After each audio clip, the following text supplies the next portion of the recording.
दिसंबर 1989 सर्द जंग खत्म हो रही थी। जर्मनी में दीवार बर्लिन को गिरे हुए एक माह गुजर चुका था। कम्युनिज्म के खात्मे के बाद ईस्ट और वेस्ट जर्मनी मुत्तहिद होने वाले थे। ईस्ट जर्मनी के शहर ड्रेसडन में मुजाहिरीन ने रूसी खुफिया एजेंसी केजीबी के लोकल हेडक्वार्टर को घेर लिया। इस हेडक्वार्टर में केजीबी का एक नौजवान मेजर भी मौजूद था। इसने अपने अफसरों से मदद मांगी, लेकिन तब इसे हैरत का धचका लगा जब इसे बताया गया कि मॉस्को के हुक्म के बगैर यह मदद नहीं पहुंच सकती और मॉस्को खामोश है। इसने पिस्टल निकाला और हुजूम को धमकी देते हुए कहा कि अगर तुम अभी यहां से नहीं गए तो तुम पर फायर खोल दिया जाएगा। हुजूम डर कर पीछे हट गया और यूं इस अफसर ने अपनी और अपने साथियों की जानें बचा ली। लेकिन अब इसके जहन में यह फिक्रा गूंज रहा था, मॉस्को खामोश है। लेकिन आज वही अफसर खुद मॉस्को है और रूस में इसकी मर्जी के बगैर कुछ भी नहीं हो सकता। इस अफसर का नाम था व्लादिमीर पुतिन। इसी जेम्स बॉन्ड की बायोग्राफी दिखा रहे हैं जिसे दुनिया व्लादिमीर पुतिन के नाम से जानती है।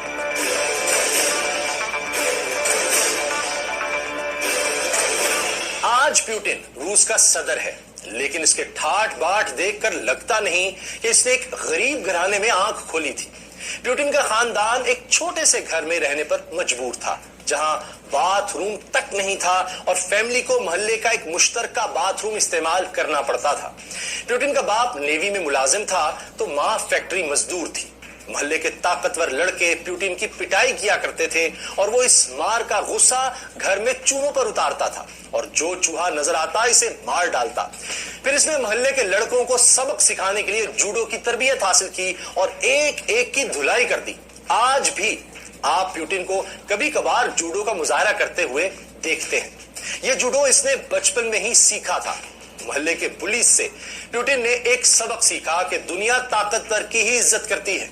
पुतिन ने एक इंटरव्यू में कहा था कि मैंने बचपन में ही सीख लिया था कि अगर लड़ाई के अलावा कोई चारा ना हो तो फिर पहला मुक्का आप मारो। और पुतिन आज भी इस सबक पर चल रहा है। यही वजह है कि वही पुतिन जो मोहल्ले के ताकतवर लड़कों से डरता था, आज इससे अमेरिका जैसी सुपर पावर भी खौफजदा नजर आती है।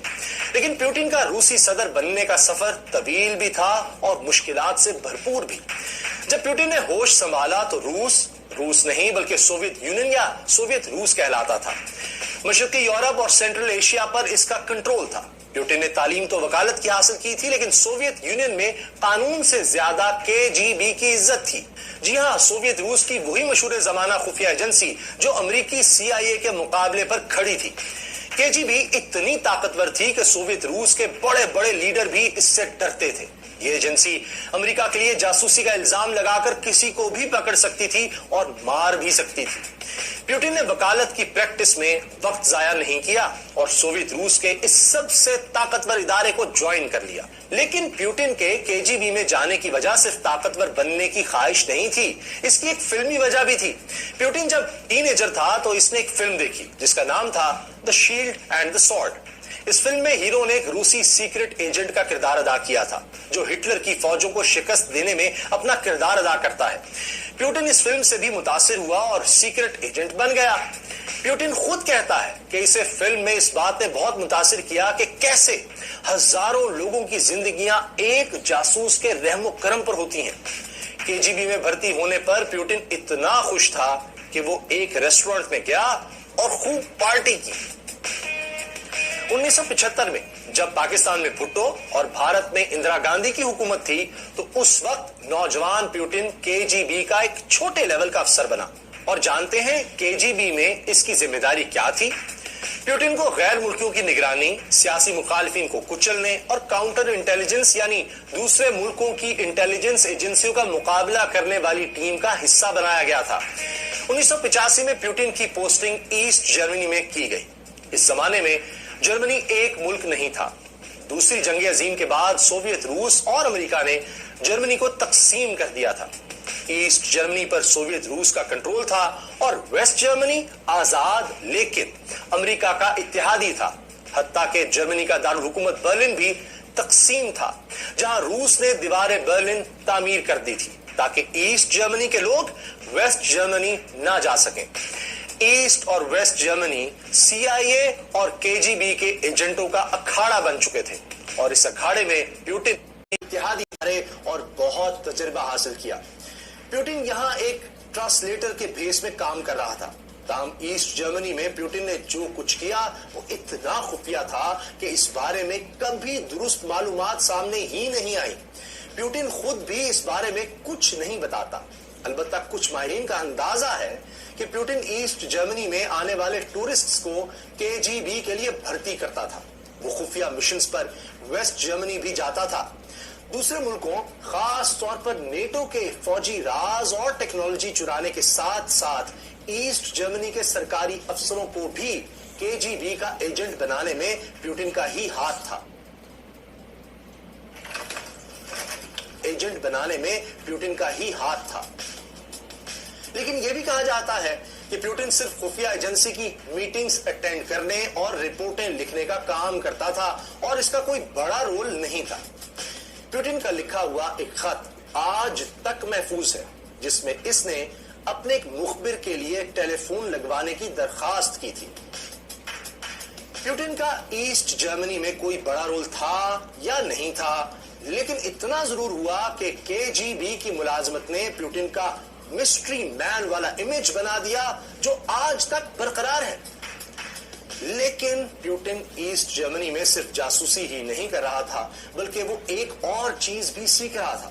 وہ دیکھ رہا تھا کہ ایسٹ جرمنی کے لوگ سوویت روس سے زیادہ خوشحال تھے، وہاں سوویت روس سے زیادہ آزادیاں بھی تھیں، جبکہ سوویت روس میں کمیونزم کے نام پر لوگوں پر بہت سختی کی جاتی تھی اور زیادہ تر لوگ غریب تھے۔ اس سب دیکھ کر پیوٹن دل ہی دل میں سمجھ گیا تھا کہ سوویت روس غلط سمت میں جا رہا ہے اور وہ اپنے ساتھیوں سے یہ بات کہنے بھی لگا تھا۔ پھر اس کے بدترین خدشات اس وقت سچ ثابت ہوئے جب 1989 میں سوویت روس کی فوج افغانستان سے نکل گئی تو مشرقی یورپ اور سینٹرل ایشیا میں لوگ سوویت روس کے خلاف اٹھ کھڑے ہوئے۔ پھر مشرقی جرمنی میں بھی ہنگامے شروع ہو گئے اور پیوٹن نے عوام کو اپنے حقوق کے لیے سڑکوں پر نکلتے دیکھا۔ تب اسے اندازہ ہوا کہ اسٹریٹ پاور کیا ہوتی ہے اور اس سے کیسے فائدہ اٹھایا جا سکتا ہے۔ 1989 میں ہی وہ وقت بھی آیا جب دیوار برلن گرا دی گئی اور اگلے برس یعنی 1990 میں ایسٹ اور ویسٹ جرمنی ایک ہو گئے۔ یعنی دوسری جنگ عظیم کے خاتمے کے 45 برس بعد جرمنی پھر سے ایک ملک بن گیا۔ یہ سب کچھ پیوٹن نے اپنی آنکھوں سے دیکھا، یعنی وہ سرد جنگ کے خاتمے اور بعد کے حالات کا صرف آئی وٹنس ہی نہیں تھا بلکہ ان کا ایک ایکٹیو کریکٹر بھی تھا۔ 1990 میں ہی پیوٹن واپس سوویت روس گیا اور اپنے آبائی شہر لینن گراڈ کے میئر کا ایڈوائزر بن گیا۔ اس پوزیشن میں اس نے کچھ ایسے فیصلے کیے جو سکینڈل بن گئے۔ پیوٹن نے ایکسپورٹ کا ایک لائسنس جاری کر دیا۔ اس ایکسپورٹ کے بدلے میں مغربی ملکوں نے لینن گراڈ کو فوڈ کی ایڈ دینا تھی، لیکن یہ ایڈ کبھی نہیں ملی۔ اس بات پر روس میں شور مچا۔ ایک انکوائری کمیشن بھی بٹھایا گیا جس نے سفارش کی کہ پیوٹن کو ایڈوائزر کے عہدے سے فائر کر دیا جائے، لیکن میئر نہیں مانا اور اگلے 2 سالوں میں اس سکینڈل کو دبا دیا گیا۔ اس دوران 1991 میں سوویت روس کے صدر گورباچوف کے خلاف بغاوت ہو گئی۔